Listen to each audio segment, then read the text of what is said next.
un honor poder compartir con ustedes la palabra de Dios y al igual que ustedes, yo también aprender.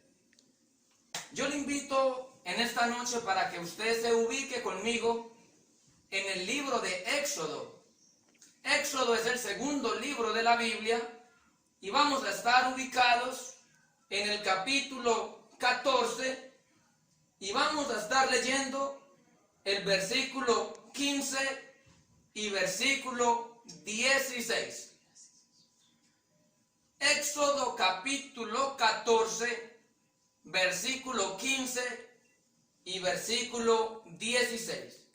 Voy a leer en favor de la iglesia, lo voy a hacer bajo la autoridad del Padre, bajo la autoridad del Hijo, con la dirección, con el respaldo y con la cobertura del Espíritu Santo. Dice la palabra: entonces Jehová dijo a Moisés: ¿por qué clamas a mí? Di a los hijos de Israel que marchen. Y tú, alza tu vara y extiende tu mano sobre el mar y divídelo. Y entren los hijos de Israel por el medio del mar en seco. Padre, te doy gracias por tu palabra que ha sido leída, Señor. Tu palabra que es poderosa, que es viva y que es eficaz. Ahora oro al Espíritu Santo para que tome el control de mi mente y de mi corazón. Señor, y que tu palabra cuando salga de mi boca salga con poder, Señor, sazonada con sal, con fuego, con espíritu, que pueda hallar cabida en los corazones, Dios mío, y producir, Señor, un fruto maravilloso. Padre, oramos en el nombre de Jesucristo para que toda distracción, toda apatía, toda contradicción a tu palabra, todo espíritu de cansancio, de angustia, de aflicción, Dios mío, sea reprendido en el nombre de Jesucristo. Que Jehová reprenda toda obra del diablo, toda hechicería, brujería, todo poder oculto de las tinieblas que se quiera levantar para opacar el propósito de tu palabra, lo dejamos en el poder y bajo el señorío de Jesucristo, para que tu palabra salga y corra y sea glorificada. Yo te doy gracias, Señor, en el maravilloso nombre de Jesucristo, quien es tu Hijo, nuestro Señor, nuestro amado Salvador. Amén y amén. Qué bendición poder estar aquí, hermanos. Esta enseñanza tiene como título un lugar de formación. Y esta enseñanza la vamos a desarrollar de la siguiente manera. A modo de introducción, vamos a conocer el origen de la nación de Israel. Vamos a tratar 3 puntos fundamentales. Punto número 1. ¿Qué hay en el desierto? ¿Qué produce el desierto? ¿Y por qué Dios permite a sus hijos atravesar por el desierto? En el punto número 2 vamos a estar tratando sobre el Dios que se ausenta en medio de la prueba. El punto número 3 lo vamos a mirar para conocer las 3 funciones de la vara de Moisés.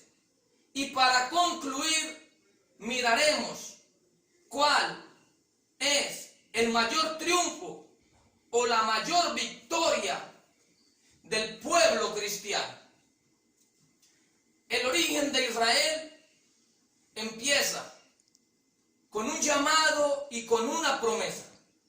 Génesis capítulo 12, se encontraba Abraham en Ur de los Caldeos y dice la Biblia que le aparece Dios y le dice: Abraham, sal de tu tierra y de tu parentela a la tierra que yo te mostraré. Viene el llamado.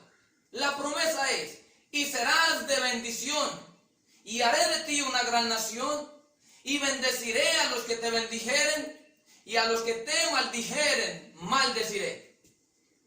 Ahora, años más tarde, viene la confirmación de la promesa al Dios declararle a Abraham que iba a tener un hijo.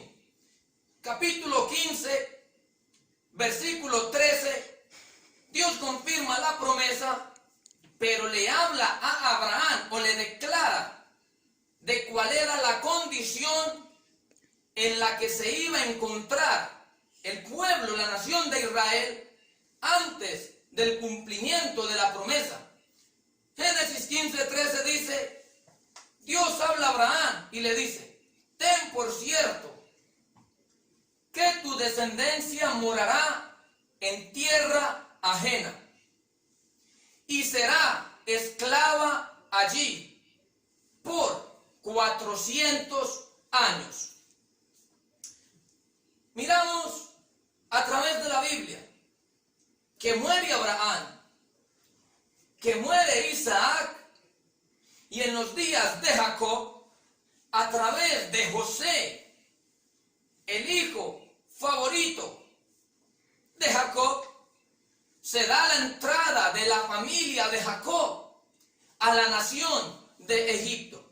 Jacob apenas era una familia de 75 personas aproximadamente, pero que se iba a convertir en una gran nación. Muere Jacob, muere José, y se levanta un faraón, un gobernador en Egipto, que no respetó, no hizo memoria del bien que José hizo por la nación de Egipto. Siente celos y siente miedo de la nación de Israel, porque se había multiplicado y los esclaviza. Ya para este punto de la escritura de Éxodo 14, versículo 15, la nación de Israel se encontraba en el desierto. Estaba Dios ejecutando el cumplimiento de su promesa. En el punto número 1 vamos a manejar 3 subpuntos. El primero es, ¿qué hay en el desierto? En el desierto hay pobreza, hay escasez, hay miseria y hay necesidad. El segundo subpunto es, ¿qué produce el desierto?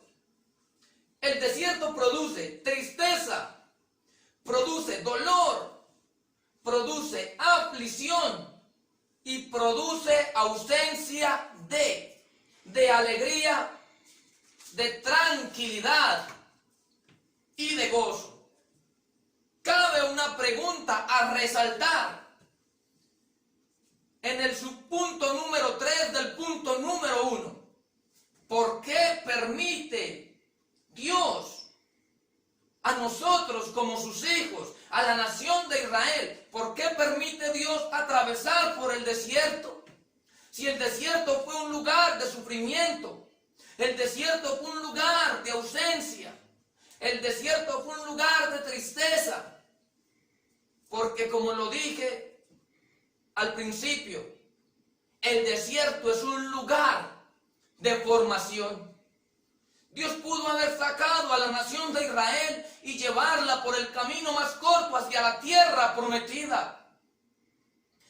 Pero Dios tenía que borrar la mentalidad que había en los israelitas de esclavitud, esa mentalidad que estaba habituada a la idolatría, esa mentalidad que estaba habituada a ellos sentirse en pocas cosas, esclavos, personas de poco valor.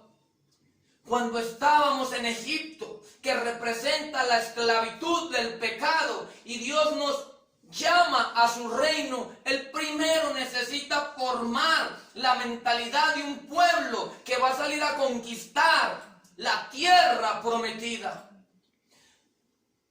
Vamos a mirar 4 razones muy importantes por las cuales Dios permite a sus hijos atravesar por el desierto.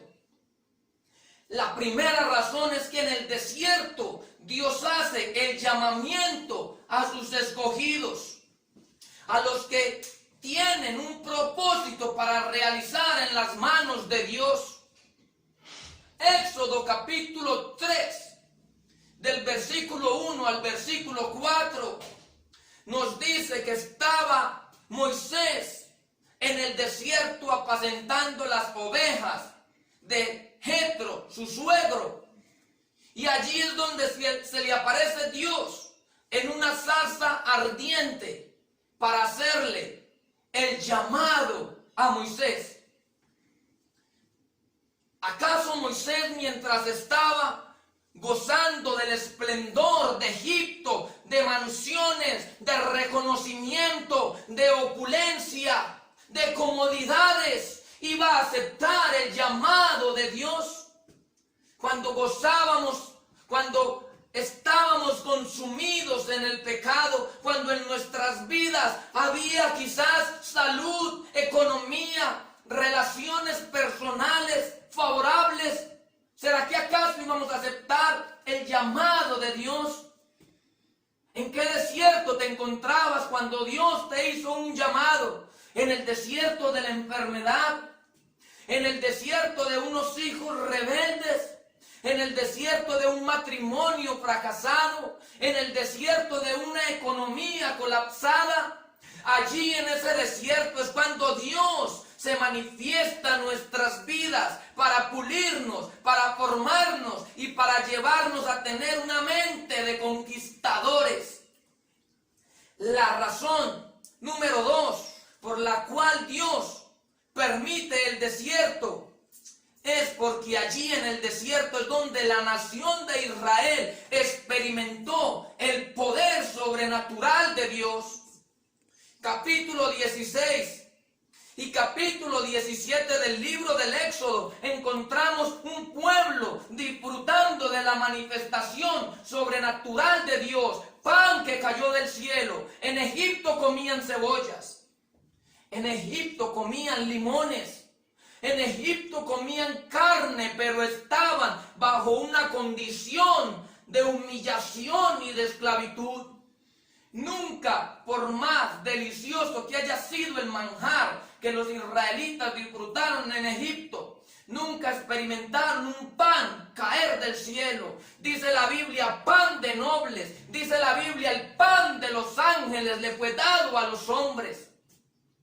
El agua que brotó de la roca, la provisión sobrenatural es lo que el pueblo experimentó allí en el desierto.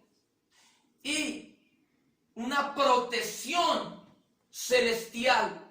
Dios envía ángeles al cuidado de sus escogidos. Allí Dios se manifestó en la derrota del pueblo de Israel a los amalecitas. Con solo Moisés levantar sus manos, dice la palabra, el pueblo prevalecía.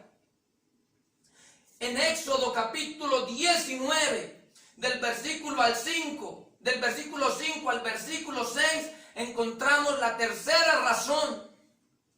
Es que allí Dios le da un valor especial a su pueblo y lo comisiona.